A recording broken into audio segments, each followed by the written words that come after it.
Hello, everyone. I'm Delia with True North Equestrians, and today is the first in a series called Soul Horse Sunday. And this is going to be a series about interviewing different people on how we incorporate or how we understand our horse to be a part of our spiritual journey. And I know the way that I kind of relate to mine is I consider my horses my true north. They're what always brings me back to balance. They're what brings me back to what's important. And that's always something to do with my soul. So this is the first in a series. And today my guest is Jan Alexander. She's written a couple of books. One of them is At Home on a Horse of the Woods. And I read that book, and it's very much like a nature diary and her experiences when she's riding her horses. And somehow she never seems to mention all the scary things. She's always focusing on the lovely things instead of the peloton of bikes that go by. And so we're going to begin this with, she's going to start with doing a little reading from her book to just kind of ground out the energy and the focus of this conversation today. So Jan, hello. Thanks for joining me. I'm delighted to be here. I'm one of your biggest fans. Thank you. And so if you want to go ahead and start in with the reading from your book. All right. It's the first ride of the year of 2009. While Highlander looked around curiously and smelled the changes in the air, I was supposed to just sit and breathe. Deep breaths, conscious breaths, slow and even breaths. As I inhaled and exhaled, my attention shifted from thinking to feeling. First was the wind, cool and moderate with a hint of spring.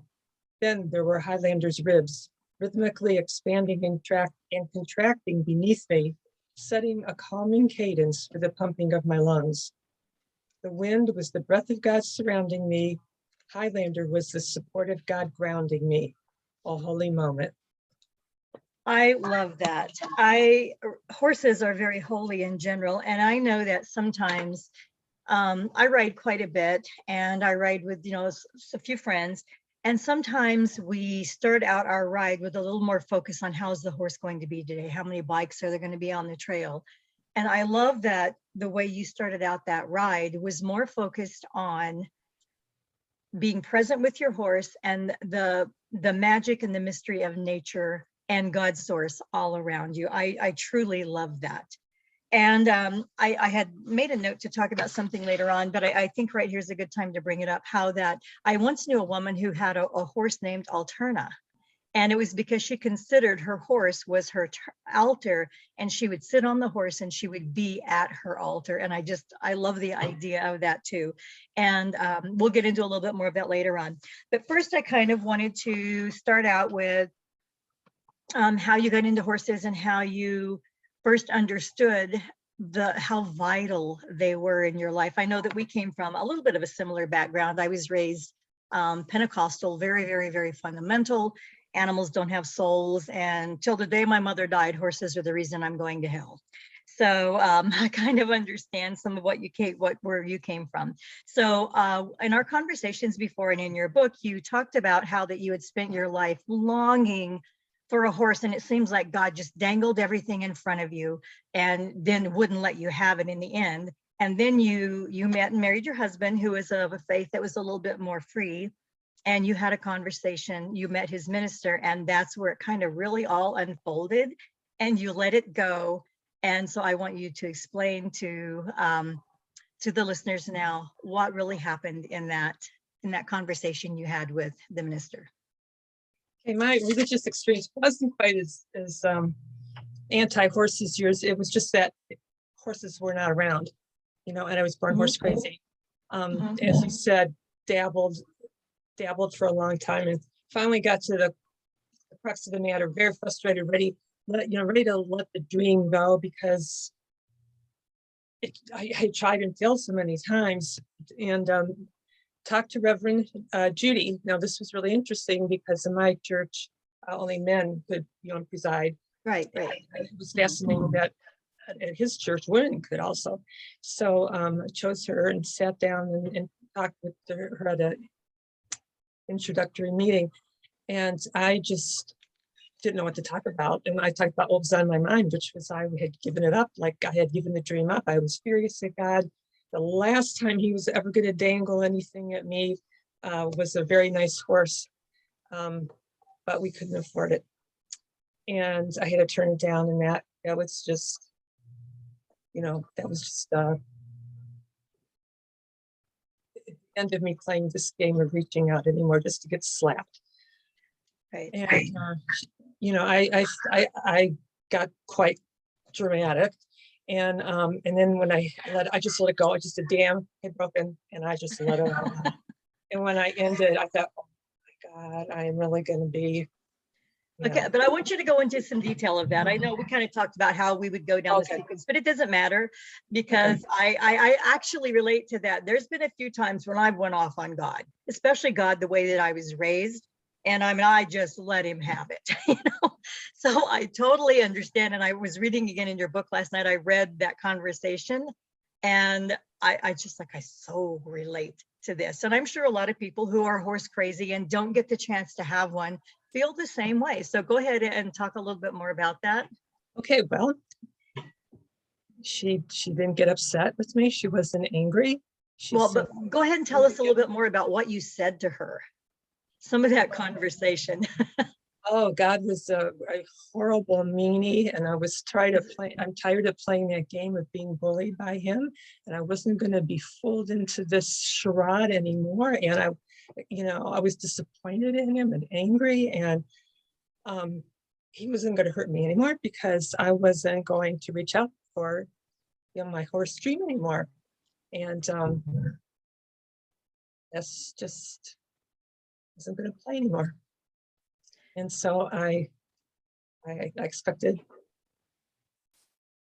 I didn't expect what I got. What I got was a woman who was nonplussed by the whole drama, and just calmly with a gentle smile on her face, leaned across the table and said, Jan, who do you think implanted that dream in your heart?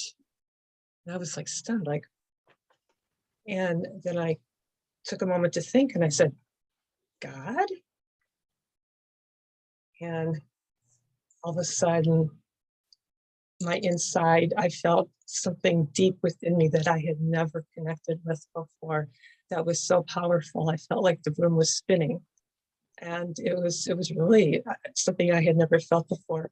And I realized, yes, that was God.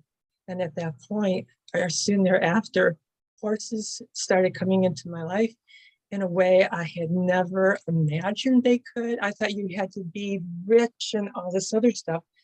And I'm 70 now. That was in my mid 40s, and I'm 70, and they're still here. I mean, it has been constant ever since that moment. And my world has changed for the better. I've changed for the better.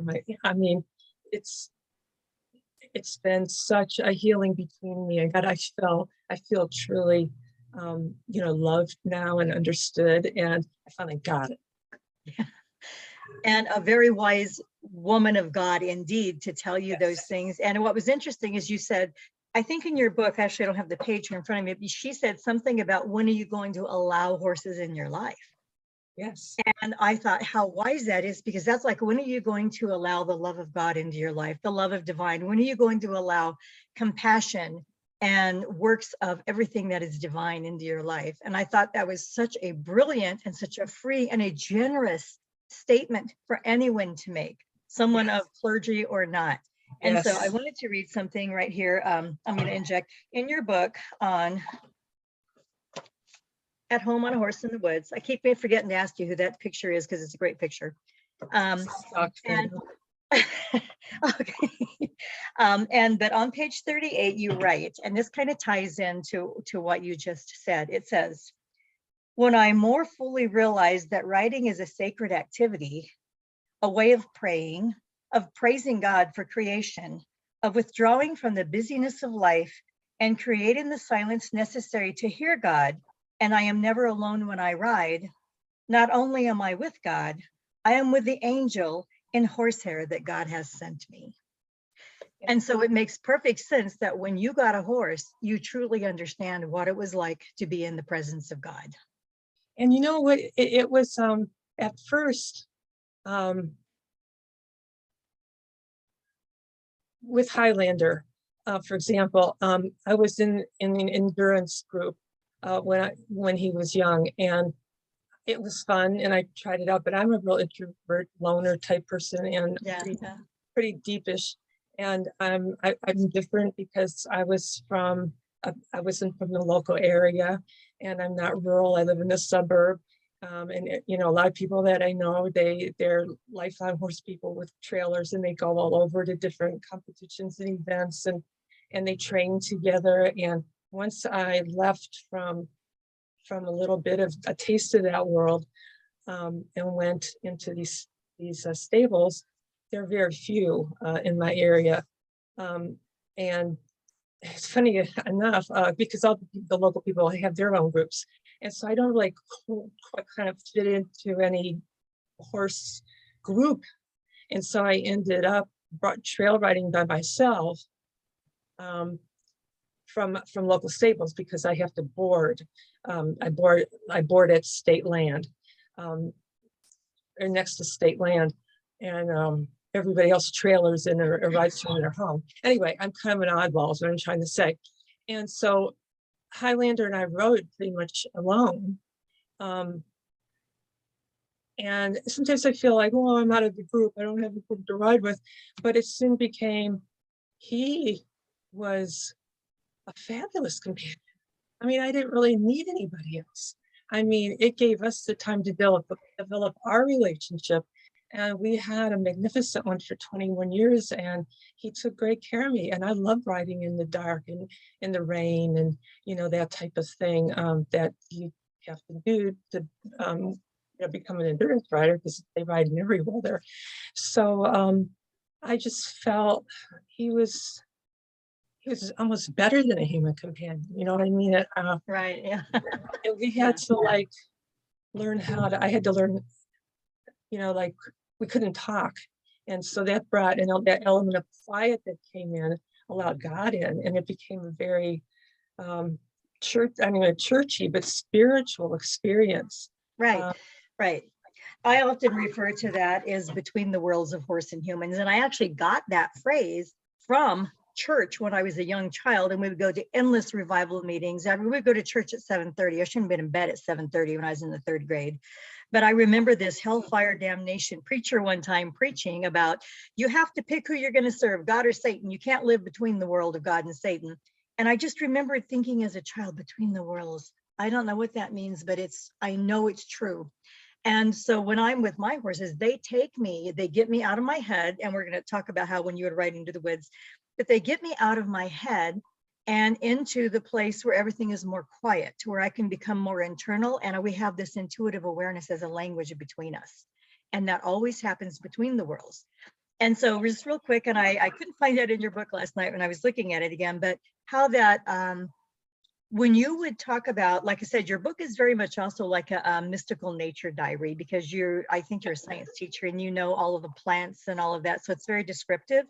And when you would talk about writing, it's as though you passed from this world into another realm when you're on your horse. And I loved that, because you talked about, actually I've got a quote here somewhere, if I'll find it while you talk, on how that maybe that's what I just read, how that you leave the world behind and you enter something else that's a totally different realm, to where you can hear, the voice of God or spirit, goddess, whatever it is. We're very, as my friend Elisa says, spiritually multilingual here. So however it is that you relate to the creator or anything divine in your life. And so I'd like for you just to talk a minute on how it was for you when you would actually leave the barn, and you would describe in detail, you would go past the 2 horses here, then there were the plants here, and then the trees would open up. And that's kind of how you actually took yourself on a mystical, spiritual experience, rather than just riding the horse. Yeah, it's I have, my mind is always going in a million directions at top speed, and I'm shifting from one channel to another, and I garble it up in between, and talking too much detail and blah blah blah. So I have to go through I love the ritual of getting the horse from the pasture, and then getting the grooming things out, and grooming the horse, and smelling and touching, and mushing on it, and then saddling and everything. And then I go out, that kind of starts me to go down a channel into a different place, a portal to a different place. And then, getting from the pasture area, grass entering the forest. And then depending on like where I was, where you are, sometimes I would just have a lot of energy. I had to get off so that, not get off, dissipate the energy, not get off the horse. And do some speed riding or whatever to get, release some of that.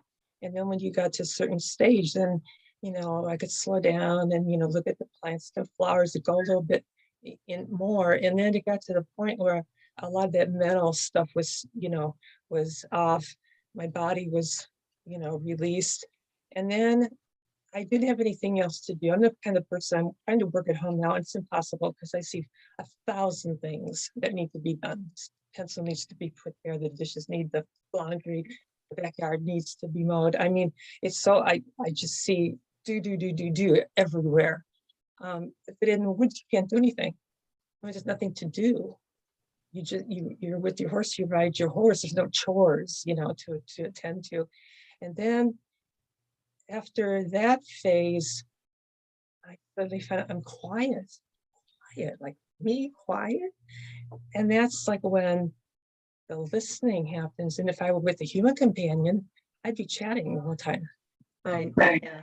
And that's when I can open up my ears and try to let, maybe God gets something in every now and then.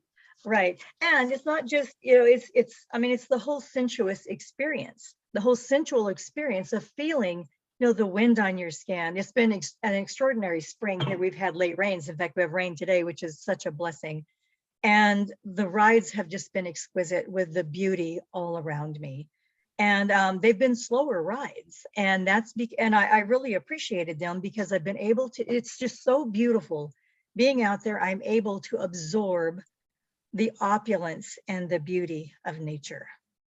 But I love the idea how that I'm a big believer in rituals. And sadly, I don't do as many rituals as I used to do. I used to make more things a ritual, even paying the bills. And now it's kind of changed. You do everything online. So I don't have that ritual of doing that. And I tried to make it a pleasant ritual. But I love how that you refer to it as basically when you start to get your horse out of the pasture and brush it and tack it, that's when the actual prayer or communication actually starts. And so often, especially if we're still working and you only have XYZ time to get your horse out, you need to rush that. Otherwise, you just really don't have enough time. But I think it's important to take note that for those of us who do still work, that it is important to take what time you have. If you normally get ready in, like for me, it's like 20-30 minutes. By the time if I trailer somewhere and get her tacked up, I have a friend that tacks up in like 6 minutes. But even if I shorten it up a little bit, I need to be more mindful and basically start the communion, the prayer, the meditation, whatever it is during that time. Start it in the very beginning of the ritual. It isn't about how dirty she is. It's about us making contact. And I actually have a thing that I do because in my agreement class, I make a touchstone. In fact, I have mystics here. And I do this 90% of the time when I ride. I have one for chant. And I hold it against her, this clips on the mane. And I hold it against her, somewhere on her neck or her forehead or her chest. And I try to take a minute and breathe and remember our agreements with each other. And so that kind of helps to settle my mind from, oh dear, how many bikes are going to be out there today? I wonder how far we're going to go. How's she going to be? Am I going to, whatever. And I find that anything that creates a ritual causes us to kind of settle into our bodies and be more receptive to the beauty, the wisdom of nature, and the voice of any God or creator that we happen to align with. Did you really have a Peloton experience on a horse? Did I what? You really have a Peloton experience? No, but there's tons of bikes. I know. I remember I asked you about that. No, but there's tons of bikes. I've had 2 accidents with bikes. Not seriously hurt, but scared to death. And I do carry a badge of honor on one thing. But no, it can be really terrifying. The bikes are the biggest thing. We have rattlesnakes. We do have bear.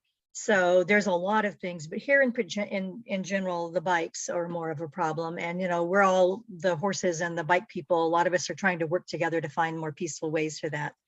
But anyway, going back to the interview here. So if you want to talk to us just a little bit about Highlander, and then we'll kind of go back into how the horses all relates to your spiritual journey. Highlander, where to begin? Just a miracle. He was an accident of birth.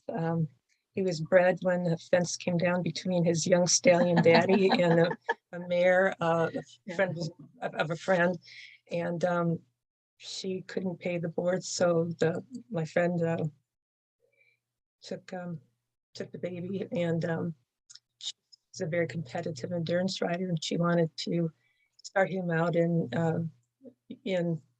endurance, and I ended up being his exercise rider for 2 years, and it was I mean, it was really fun. I mean, it was we were into a spiritual phase at that point. We were, just more of a competitive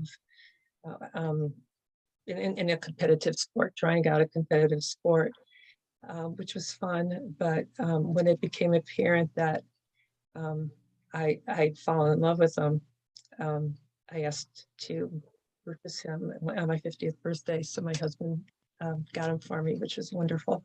And I wanted quiet, slow riding because I'm more contemplative than fast, competitive riding. And we rode trail for 21 years. He took care of me for 21 years. We became close. There'll never be another him. He unfortunately passed away in February. I didn't know if this would be the end of, this horse experience in my life, but fell in place that a friend of mine, when it is boards at the same place, and she doesn't ride anymore, and her retired champion needed exercise, and so now I'm riding this horse, and I feel that Highlander was involved in that because when they were stalled, she was at the stall catty cornered from him, so I know that they were friends.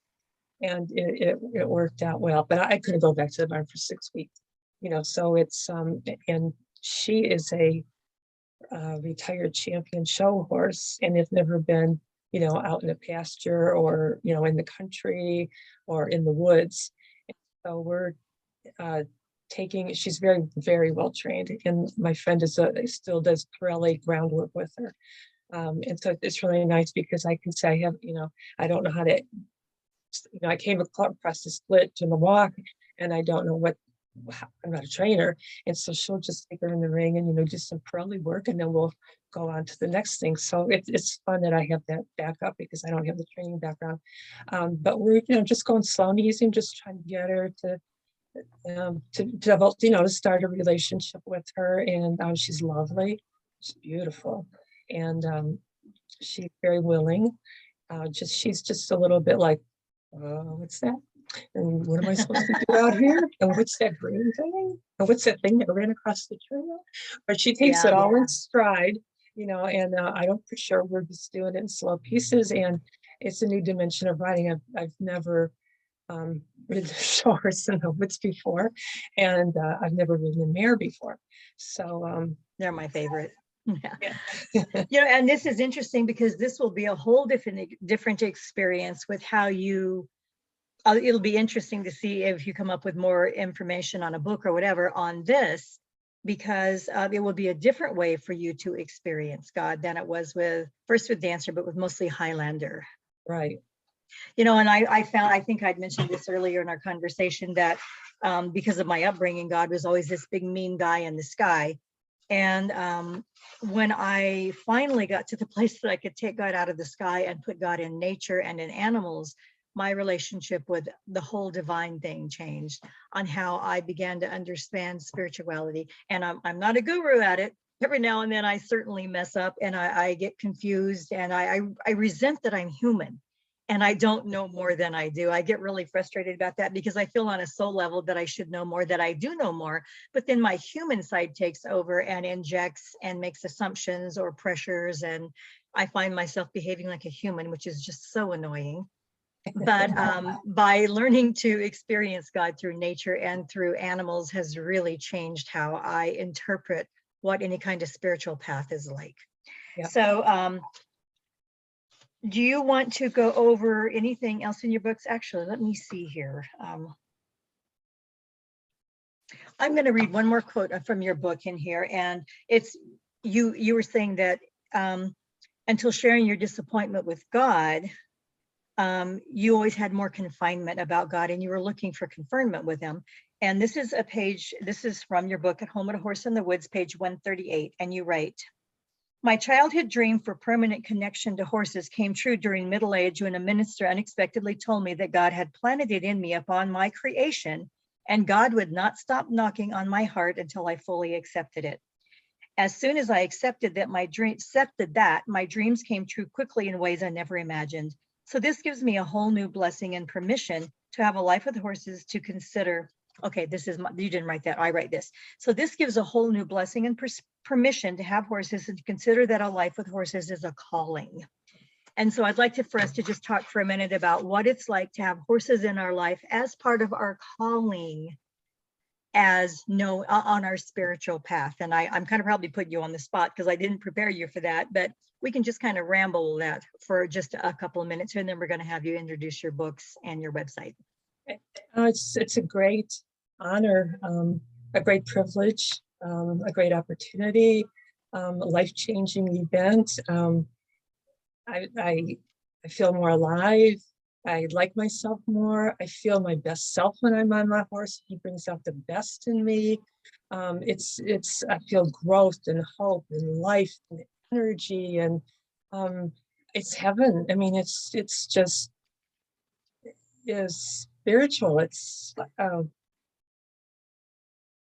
wonderful. Yeah, it's connected. It's connected. It's not being alone. It's connected with the very essence of life that is the meaning of life. I totally understand that. And it's interesting because I think I experience that more when I'm on the ground. I mean, I love the whole astride thing and all that, but I tend to be more aware of my mortality now when I ride than I was.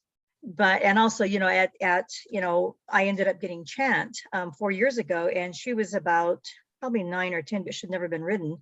So me being older and getting a horse that had never been ridden, I felt like my mortality level was much more acute than it used to be when I had my other horses. I just don't bounce the same way.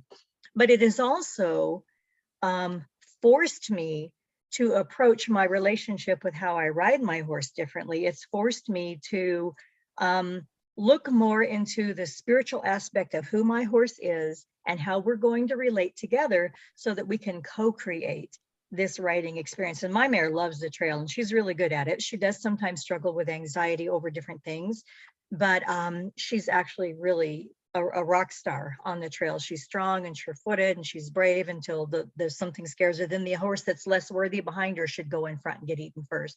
And then she pushes them aside and goes in the front. So, but it's caused me to, having Chant in my life has caused me to examine how I'm going to be with her when I ride. But I try to look at that before I mount. I look at ways that I work with her on the ground and ways that I can deepen our relationship and our understanding and our communication, our co-intelligence, so that when I do ride, I have better understanding as to where it's going. And sometimes it's not always perfect, but it's certainly way better than it was. And I have to say that I have more satisfaction. I have more endorsement within myself that it's the correct way to be with my horse in this experience, and that it does always come back to my internal true north, my grounding, my place of spiritual passage with my horse. So having horses in our lives as a calling, we were talking about that, when your minister mentioned it, I just thought it really gave a lot of permission. If there are people out there, like I frequently struggle with, I can't afford horses. I shouldn't have horses. I should have more retirement. I shouldn't have any more than one horse, And when I read that about horses being our calling, it really, really kind of gave permission to really deepen the commitment and the celebration of having horses instead of just the responsibility and the enjoyment of them. So I so much appreciate you sharing that. And we only have a couple minutes left here. So why don't you go ahead and just give like, a couple minute talk here on your books and your website, how you contact. And we can also, I'll link it in after we post the video. Okay, well, my first book is At Home on a Horse in the Woods, which is one big step we're basing this conversation on. And it basically tells the story of me as a young girl in a big city wanting a horse, but that wasn't part of what my surroundings were. I wasn't raised by, like wealthy. I was raised by one, from very good parents, but not the wealthy set, at that time in my area. That was a wealthy thing, horses. And I was raised that if I wanted a horse, I was given the opportunities, summer camp and that type of thing. But if I wanted one, I would have to, work and own it myself. So I think going back to what you just saying, I think that's part of the thing of being older. When I got to horses, that I wasn't as broken up. I mean, I wasn't physically damaged because I never had, I hadn't, experienced that type of thing, and I'm babbling. But anyway, so it tells about the story of how Reverend Judy freed me of, broke that relationship with God that I had, that of course were impossible, that I could attain dreams, and God was quite God was mean. Yeah. He was quite creative though, in when the cycle was broken of providing horse after horse after horse for 30 years now. And I've owned 2 of those, and I didn't own 2. So you don't have to be rich. No. Okay, so just real briefly, because we are running out of time here. You also, Jan also has the one on learning how to braid horsehair, and that was very meaningful for her too. But what I need for you to do is maybe just give us your website real quick, and then we'll go ahead and sign off. It is Swishtails, which is SWISHTAILS at AOL.com. And Swishtails is also my business Facebook page and the Etsy page. And you can order books from them anywhere horses are sold. Anywhere books are sold, or you can, go to my website and purchase them for me so I can autograph them. Yeah.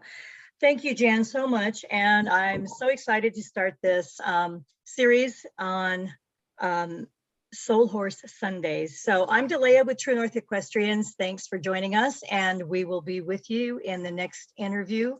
If you'd like to join us, thanks so much. You can check out my website or my Facebook page, truenorthequestrians.com. Thanks.